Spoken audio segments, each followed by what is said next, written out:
Okay everyone, welcome back to another video on the channel. Today we're back on GT Sport and we're back with the FIA Nations race at Spa, round number 1 in the new season of the FIA exhibition season. So managed to get myself in pole position. I think this was the final slot race of the day, possibly it might have been the second to the last slot, I'm not 100% sure, can't remember fully, but we were on a very good lap and we actually made a mistake in the final corner. Luckily we had the slipstream of TRL Lightning starting from P4 there. I think we managed to go over the line in a 1:25.1. We are missing the deltas for the start for the first 7 places here. I did manage to start recording just after we get to P7. I remembered to hit that record button. Yeah, so we did a 25.1, sorry. Lightning did a 25.4, but we both went off on the final corner, ran very wide and lost a few tenths, so we would have been comfortably in the 24s I think without the mistake on the final corner. However, still starting from P1, should have a nice little advantage at the start, at least 1 second when you start at Spa. The bit of an issue with the start here, you about a 1 second separation between each grid slot. It's a bit of a weird situation. I think it's time they brought in the 2x2 starting order for these FIA races. It is a little bit frustrating that you see if you start P10 you can be up to 8 to 9 seconds down by literally a couple of corners, and that's a little bit disheartening. I think they need to look into that, bring in the World Tour starting order, the 2x2 order, or do some sort of manual rolling start so that we can actually start these races like iRacing, etc. However, starting this race, see straight away slipstream battle. So what you're going to see straight away here now is I'm trying to push because I thought if we've got a chance of breaking the slipstream, it's going to be when we've got that full second gap. But just look at that delta coming down all the way down the straight. I straight away see that there is no point wasting fuel. Go into mixture 4, let him have the slipstream because he was going to be so close into the braking zone anyway. It wasn't really worth pushing and wasting fuel. However, what I did want to do was try and keep some reasonable pace. So we're in a situation here, you can see that P4 is a little bit dropped back from this battle already. It looks like we've broke the slipstream from P4. So my goal here now is to be a bit of a pace setter. We're going to just set the pace. We're going to worry about fuel a little bit, but we're going to try and push a bit to break any chance of the slipstream from P4 to P3. Now the advantage of doing this for me is it's going to secure a good position in this race. Now the disadvantage is we're going to be in a situation where P2 and P3 are going to have an insane amount more fuel than myself because they're going to be able to sit in the slipstream. However, you can't afford in this situation to be fighting too much, side by side through corners, losing time, because if you're doing that, what you're doing is you're just going to let the field close up. And if anyone was on an alternative strategy, starting on the hard tyre and then going to the soft at the end, you'd be very vulnerable at the end. So I knew straight away what I had to do was just basically be the pace setter, using mixture 1 when I need to, and mixture 2 and 3 through the corners. Now using mixture 2 and 3 through the corners is going to help our tyres in terms of the tyre wear, and it's also going to help with the fuel consumption as well. And also a little bit of short shifted in mixture 1, you'll see I'm not going to rev out maximum. You can see already in 6th gear there, just to try and save a bit of fuel. Mixture 2 through that corner just to help with a little bit of grip, also helps with the tyres, helps with the fuel, and just trying to be fast but not overusing that fuel. So this is one thing that I don't mind driving like this. Sometimes it gets a little bit frustrating with the Thrustmaster T-GT. My Thrustmaster T-GT dials are a little bit awkward. They randomly go to mixture 6 and back to 3. Then they need, I think I'm going to have to get this wheel sent off, which hopefully we'll be doing very soon. Getting that wheel rim sent off to get repaired because it's not in the best state at the moment. It does cause some issues, but you can see on the screen there, you can see what I'm talking about with this gap. We've managed to create a nice gap from P3 to P4. So if we carry on driving like this, we're going to secure a podium. Now yes, it is a bit frustrating that the slipstream system does create this kind of racing, because what you're going to see is P2 and P3 are not going to try and overtake me. They're going to just sit in that slipstream, use the slipstream to save fuel. And some people might argue that this isn't racing. However, it's not their fault. I would 100% do the same thing if I was in their situation. I wouldn't really be battling to be in the lead. I would probably want to be sat in that slipstream, saving fuel. You can see I'm trying to do some fuel saving into mixture 3 through the corners, but I would do exactly what they're doing. I would be saving fuel behind the car in the lead, let them burn their fuel, let them push, and then take advantage in the pit stop with a short pit stop. And this is something that's created by Polyphonies. I think it's really got worse since they brought this really strange change to the slipstream in. We used to be at a slipstream range of about 7 temps. which I found 7 to 8 temps I think it was, and it was about right. I think that was a distance that felt good on the game, and you know, if you got in that range, it's great, but you could actually push and try and break that kind of distance. However, now 1.5 seconds back picks up a slipstream, and that slipstream is insanely strong. So you have a situation where you can afford to make errors, you can afford to save so much fuel, but as long as you get back on the throttle for the straight, you're going to be back in that slipstream from 1.5 seconds back and gaining time all the way down the straight. So something that Polyphony do need to look at, whether they will, who knows. There's other priorities they need to look at in terms of the penalty system. We know how bad that is. We're going to take pretty much not an in-depth look. We're going to go through a lot of clips of penalties very soon. I'm going to try and get on that video hopefully tomorrow to start working on that, because it is a situation that is quite bad at the moment. All I see on Twitter every day is constant examples of bad penalties on the game, so hopefully they're going to get that sorted. We have got an update coming very soon that may be taking a look at the penalty system. We'll have to see what happens with that update. I think it's on the 9th of January. However, looking behind, you can see still coming to the end of lap 2, we're doing 2 minutes 27s, reasonable pace. Wasn't a brilliant lap that, but I'm doing a lot of fuel saving. So we're doing fuel saving in 2 minutes 27s, pretty decent lap times considering the fuel that we're trying to save as well, whilst leading the pack without any slipstream. Now behind us, I know that they're going to be saving a lot more fuel than me, but there is advantages to doing the strategy that I am on. I do know that it's going to cost me time in the pit lane. However, what I have kind of worked out recently is, if you've built up enough of a gap that you don't come out in traffic, it's sometimes more of an advantage to actually take that extra time in the pits and refuel a lot more, because like I've said in the previous video, I think people get very fixated with saving fuel that they end up not giving themselves enough fuel to push at the end, and sometimes lose more time than they would have actually gained. So you can see I'm still pushing quite aggressively, but I'm using the mixtures in threes through the corners, but still driving quite aggressively, taking a lot of speed through the corners. So we're setting quite good pace here, considering that I'm saving the fuel. I think the Lexus behind the SLS, if it's in a slipstream, can be good on fuel. However, if it's not got a slipstream, I don't think that car is as good as it used to be. It is definitely still strong on fuel. I was tempted to use the Lexus, but I didn't try it out for this race. As we skip ahead to the end of lap 5, pretty much a similar situation going on for a few laps. You can see very consistent driving. Now this is one thing I did very well in this race. I went into the FIA mode, as I call it, when I get 100% concentration. We don't read the chat while we're streaming, we just go into a concentration zone. Lap times have been really consistent there. 3 laps in a row, 27s, just creeping into the 2 minutes 28s now. Obviously with the tyre wear kicking in, you can see we started on that soft tyre. You had to use a hard tyre in this race. It was compulsory that you had to use a hard tyre. So I opted, obviously starting from P1, to get on them soft tyres and try and build up a lead to try and secure a good result in this race. Now you don't know at this situation what drivers have started on the hards, but we've got quite a solid gap. You can see on the track map, with this pushing that I've been doing and not worrying about you know, letting them get back past me and, you know, fighting over slipstream and stuff like that, we've built up a solid lead, and it looks like the top 3 positions are pretty much set in this race already. The battle is going to come at the end of this race, when obviously we're all pushing with different fuel levels. It's going to probably be a situation where we pit. I knew pretty much 100% that by the pit stops phase we're going to come out in P3. It's going to be that case, because we've had no slipstream. Cars behind have been saving their fuel, short shifting. You can see it on the straight. They're not even attempting to make a move, and that is 100% the way I would do it. No criticism to them, because that is how I would drive it. It is more criticism at Polyphony for creating this system, and this system is also affecting qualifying, because people want to be in the slipstream so much that they're, you know, you've got slipstream trains, and this new qualifying, the 5 minutes, although in theory was good, I think it's actually making it even worse now. You're literally having situations where you're starting qualifying with 10 cars on one corner, all just trying to search for some slipstream. It is getting a bit too much. It might actually be better sometimes to actually find your own space, I think, now. But we'll see if they do any changes in the future to that. Who knows? They are making changes. They are doing changes, some things for the better. We've got the longer FIA races. Hopefully they start listening in other areas, including the penalty system and the slipstream range at the moment. Because in Group 4 it is a problem. It is 100% a problem for Group 4 races. As we now come to the end of lap 6, we're going to have one more lap probably. You can see our fuel. We've got enough fuel to do probably 8 laps on these tyres, maybe even 9 possibly, I'm not sure. Let's have a little look as we start. Yeah, we could probably do 8 laps on these tyres.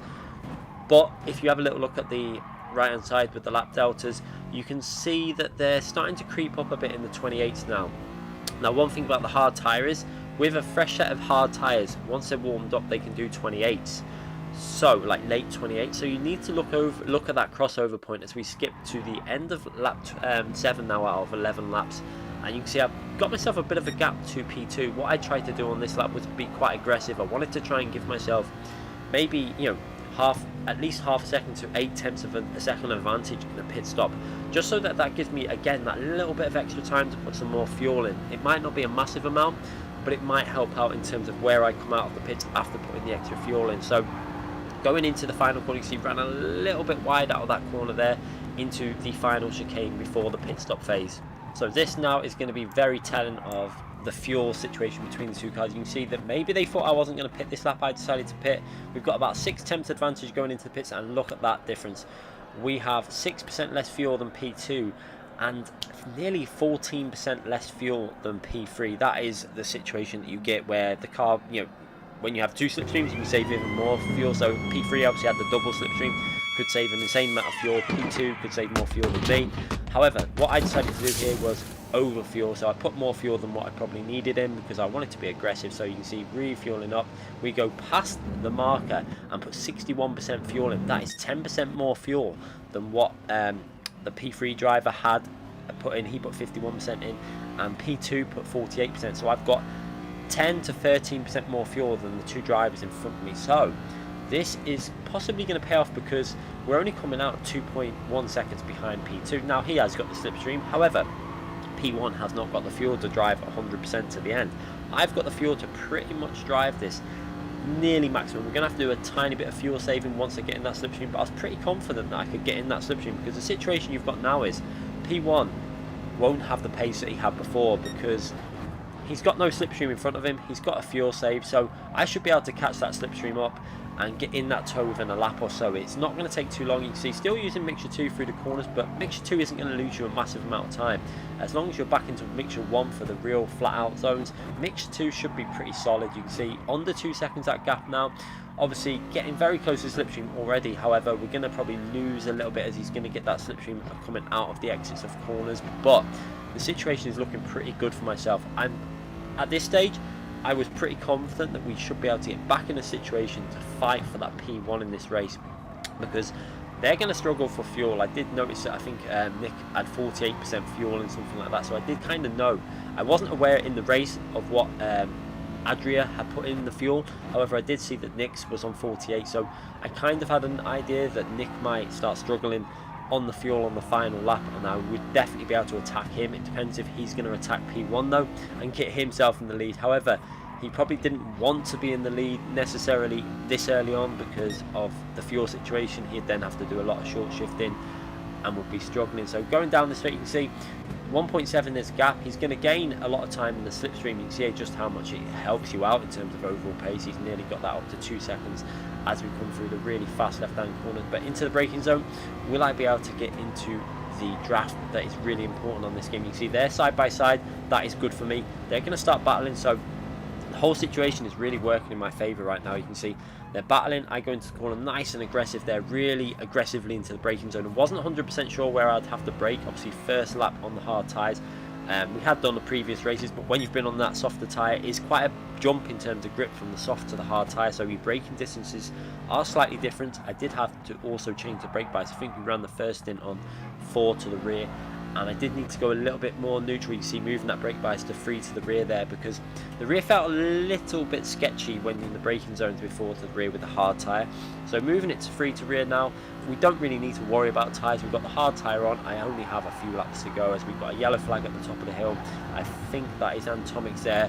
I don't know what was going on there, but he's parked up. You see I ran very wide there, lucky to get away with a penalty, but obviously being in the draft with these hard tyres was a little bit trickier to take that section of track as we now fully in the slipstream, coming into the braking zone, and now we can start doing a little bit of fuel conserving. So for this lap I decided I'm not going to go right up the rear and harass them too much. I'm just going to get rid of any fuel saving that I need to do while I've got the slipstream here. So using a bit of short shifting and going into mixture 2, you'll see during some of the corners. So what you'll see now is We're not going to over rev it. You see a little short shift there again, just trying to save the fuel. A short shift again, just trying to keep that fuel in check, make sure that on that final 2 laps I can really go for it and try and, you know, put them under some pressure. I did know that I think P2 would deliberately give up that position to of the lead for this lap to save some fuel behind Nick. So probably tactical driving and very clever driving there by Adria, similar to what I'm doing here. I'm just using mixture 2.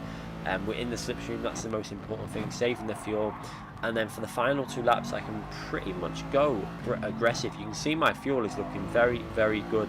We only have 2 and a bit laps to go, and we've got nearly 3 laps of fuel according to the Delta. Now you do need to bear in mind that what it's telling you there for how many laps left is not 100% accurate, because if I push 100% aggressive and rev it out, it's going to use a lot more fuel, and then that will change to probably just over 2 laps worth of fuel as we work our way down this long straight. This is obviously a massive zone where you can get a lot of time out of the slipstream if you push. So you can see into 6th gear, going to attack this corner, and you can see that we've got that gap already down, and now we've got the fuel to pretty much drive this 100% to the end. You can see 33% left. I think it was about 16 to 17% a lap if you drive it fully maximum attack on each lap. So I'm in a position now where I can be quite aggressive for these last 2 laps. You can see I've got that 1 mixture on now.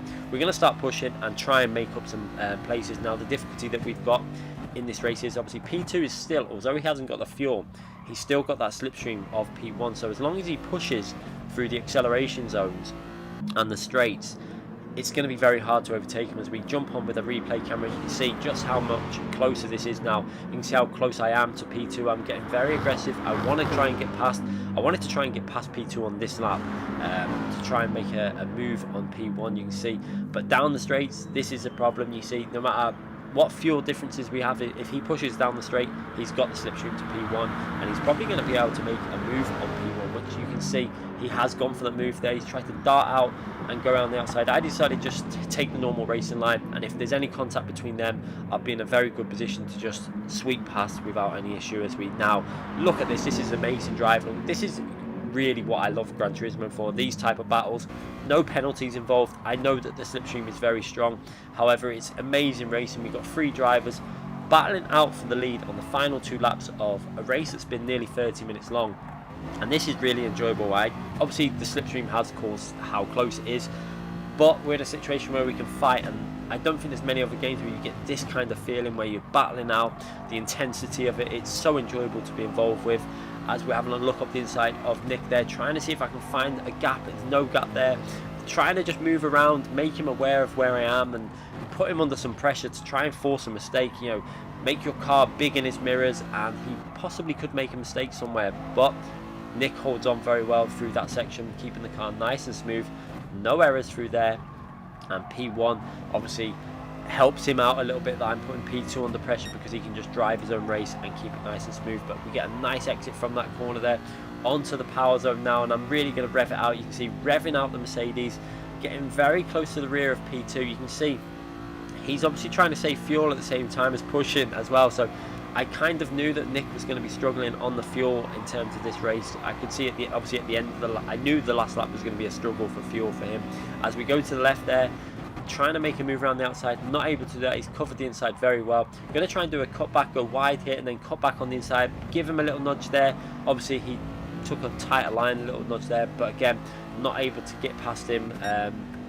And Adria there weaving around on the straight, but just about legal. I think there you can do a little bit of weaving. There's no harm in a little bit, as long as you don't do it all the way down the straights. I think if you start weaving in and out like 3 or 4 times, that's when it gets a bit too much. 1 or 2 I think is acceptable. As again Adria doing a bit of weaving down this route, but again he's allowed to do it before the corner. As we go through flat out now, trying to stay in the slipstream, seeing if we can make a move. You can see again Nick going aggressive on that fuel. You can see it already. He's pushing down the straight to see if he can go for a move on P1, but will he be struggling at the end on fuel? I was pretty confident that one of these drivers was going to struggle, so I stay to the left again, just trying to give myself the optimal line in case they go side by side through, which they do. I have an opportunity to go around the outside, but just can't hold that. It would have been risky. I didn't want to risk this P3 in this race. We hadn't had much luck in this race up to this final opportunity, and again You can see going into this tight right hand corner, trying to get very close. Wanted to put him under pressure. This is a very awkward position for Nick. Obviously he wants to fight for P1, but he's also got myself wanting to get into P2. So going into this long fast left hand corner up here, we're going to see if we can make him move somewhere, try and off foot him. You see I go to the left there to try and make him think that I'm aggressive, I want to go for a move. He breaks a little bit late into that, gives me the inside line. I managed to just about get the inside of my car up the inside, and we've made an absolutely brilliant move on the inside, putting myself up into P2 on the final lap at Spa. This has been a great race so far on these last few laps, and now we've got to see if I can get into P1. This is going to be a lot harder though. The Lexus, he had more fuel as well at the pit stop, I did notice, and also Lexus is actually a faster car down the straights than the SLS. However, we've got that full fuel to push, and we're going to have to slipstream into that final corner. Can we go for a last ditch attempt? I don't want to throw it away with a rash move. We don't want to do anything stupid, but if there's an opportunity to go for an overtake, we're going to take it. So going down this final stretch of acceleration zone, 6th gear, full power, chucking it into this fast left hand corner, just trying to make sure that we stay on the track. Downshifted it to 5th gear to get better acceleration on the exit. We get nice pull, fake down the left, try and have a little look up the inside. He goes to cover that off, so brake nice and early, trying to get some sort of cut back on this final corner, but you can see not really going to be able to do it. A little bit of wheel spin on the exit, accelerate into the finishing line, and a very close finishing, and we take P2. So a brilliant race, some solid points. Overall happy with the points, but I really think I could have had the win there. Unfortunately, just couldn't get the passes done quick enough, but we still come away with a nice P2 and a very enjoyable race at the end of that. Really enjoyed the last few laps. Hope you enjoyed that race towards the end. Really picked up, and some very close battling going on there. Nice and clean, and that's what I like to see. Clean racing, no penalties involved. It's the racing dictated where everyone finished. So thankfully, no penalties. We will get onto the penalty video very soon. Hope you enjoyed this video. Please make sure you hit that like button if you enjoyed it, and also make sure you subscribe to the channel if you haven't already subscribed, and hit that notification button so you don't miss any future videos. Thanks again for watching, everyone.